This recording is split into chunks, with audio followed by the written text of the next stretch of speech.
ਲਾਦਿਆਂ ਦੀ ਅੱਗੇ ਵੀਡੀਓ ਚਾੜੀ ਦੀ ਸੀ, ਅੱਜ ਬਿਲਕੁਲ ਨਹੀਂ ਚਾੜੀ। ਜਦੋਂ ਵੀ ਚਾੜੀ ਟਿਕਟੋਕ ਜਾਂ ਫੇਸਬੁੱਕ ਤੇ ਵਾਇਲੇਸ਼ਨ ਆਈ ਜਾਂਦੀ ਹੈ। 10 ਮੱਝਾਂ ਅੱਜ ਚੱਲੀਆਂ ਨੇ, 5 ਤਰੀਕ ਹੈ 8ਵਾਂ ਮਹੀਨਾ 2025। ਇਸ ਸੀਜ਼ਨ ਦੀ ਜਦੋਂ ਸੂਆ ਸ਼ੁਰੂ ਹੋਇਆ, ਆਪਣੀ ਪਹਿਲੀ ਗੱਡੀ ਸਿਆਲਕੋਟ ਚੱਲੀ ਹੈ। 10 ਮੱਝਾਂ ਨੇ, ਮੈਂ ਇੱਥੇ ਬਾਹਰ 'ਚ ਹਾਂ ਭਾਈ ਨਾਸਰ ਦੇ ਕੋਲ। ਮਾਲਸ਼ਾਲ ਹੋਰ 5-4 ਮੱਝਾਂ ਲਈਆਂ ਨੇ, ਅਗਲੀ ਗੱਡੀ ਬਣਾਉਣ ਡਿਆ।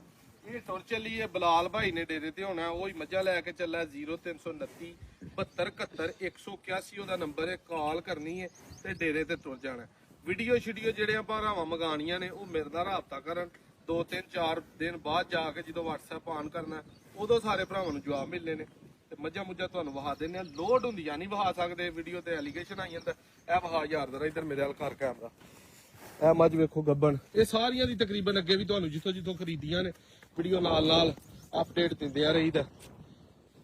ਇਹ ਗੱਬਣ ਜਿੱਥੋਂ ਲਈ ਸੀ ਤੁਹਾਨੂੰ ਵਹਾਈ ਸੀ। ਬੜਿਆਂ ਜਿਹਾ ਭਰਾਵਾਂ ਦੇ ਕਮੈਂਟ ਆਏ ਹਨ ਕਿ 4-5 ਲੱਖ ਦੀ ਲੈ ਲੈਣੀ ਚਾਹੀਦੀ ਹੈ। ਇੰਜ ਦੀ ਜਿਹਦੇ ਕੋਲ 4-5 ਲੱਖ ਦੀ ਹੋਏ, ਭਰਾ ਫੌਰੀ ਰਾਬਤਾ ਕਰੇ, ਉਹਨੂੰ ਕੋਈ 50,000 ਲੱਖ ਨਫਾ ਦੇ ਕੇ ਉਹਦੇ ਕੋਲ ਫੌਰੀ ਲੈ ਲਾਂਗੇ। ਠੀਕ ਹੈ, ਮੱਝਾਂ ਸਸਤੀਆਂ ਹੋਈਆਂ ਨੇ ਲੇਕਿਨ ਚੰਗੀਆਂ ਮੱਝਾਂ ਦੀ ਯਾਰ ਤੁਸੀਂ ਪਛਾਣ ਹੀ ਭੁੱਲ ਗਏ ਹੋ। ਜੂ ਦੇ ਵਿੱਚ ਮਾਲ 200 ਸਸਤਾ ਹੈ, 1.5 ਲੱਖ ਦਾ ਤਕਰੀਬਨ ਫਰਕ ਪਿਆ ਹੈ। ਇਹ ਤਕਰੀਬਨ ਗੱਡੀ ਦੇ ਵਿੱਚ 6 ਮੱਝਾਂ ਵੜ ਗਈਆਂ ਨੇ, ਆ 3 ਅੱਗੇ ਲੱਗੀਆਂ ਨੇ। ਠੀਕ, 2 ਐ ਨੇ ਤੇ ਇੱਕ ਇਧਰ ਗੱਬਨ ਖੜੀ ਹੈ, ਇੱਕ ਆ ਖੜੀ ਹੈ, ਇੱਕ ਉਹ ਜਵਾਨ ਲੈ ਕੇ ਆ ਰਿਹਾ, ਇੱਕ ਉਹ ਪਰਾਂ ਡੇਰੇ ਤੇ ਗੱਡੀ ਦੇ ਕੋਲ ਦੂਜਾ ਵੀ ਟੁਰ ਪਿਆ। ਇਹ 10 ਮੱਝਾਂ ਆ ਰਹੀਆਂ ਨੇ ਡੇਰੇ ਤੇ। ਭਾਈ ਨਾਸਰ ਸਾਨੂੰ ਹੋਰ ਕਿੰਨੇ ਕੁ ਦਿਨ ਤਕਰੀਬਨ ਲੱਗ ਜਾਣਗੇ?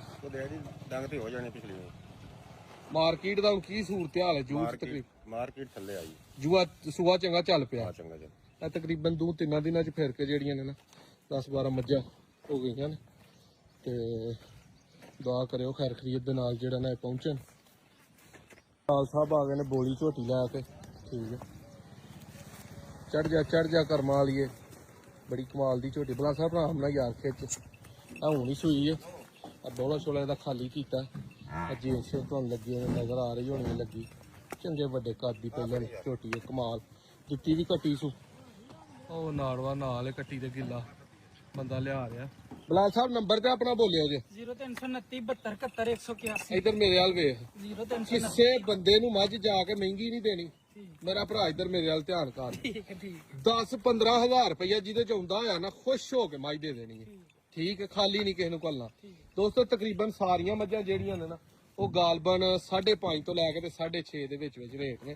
ਵਿੱਚ ਕੋਈ 3 ਕੁ ਮੱਝਾਂ ਹੈ ਨੇ ਮਹਿੰਗੀਆਂ ਨੇ ਲਈਆਂ, ਉਹਨਾਂ ਦੇ ਮੁੱਲ ਜ਼ਰਾ ਤਾਂ ਹੋਣੇ ਨੇ। ਤਕਰੀਬਨ 6 ਤੋਂ 7 ਮੱਝਾਂ 5.5 ਤੋਂ 6.5 ਦੇ ਬਜਟ 'ਚ ਤੁਹਾਨੂੰ ਲੱਭ ਜਾਣਗੀਆਂ। ਠੀਕ ਹੈ, ਇਹ ਹੁਣ ਮੱਝ ਸਾਹਮਣੇ ਖੜੀ ਹੈ।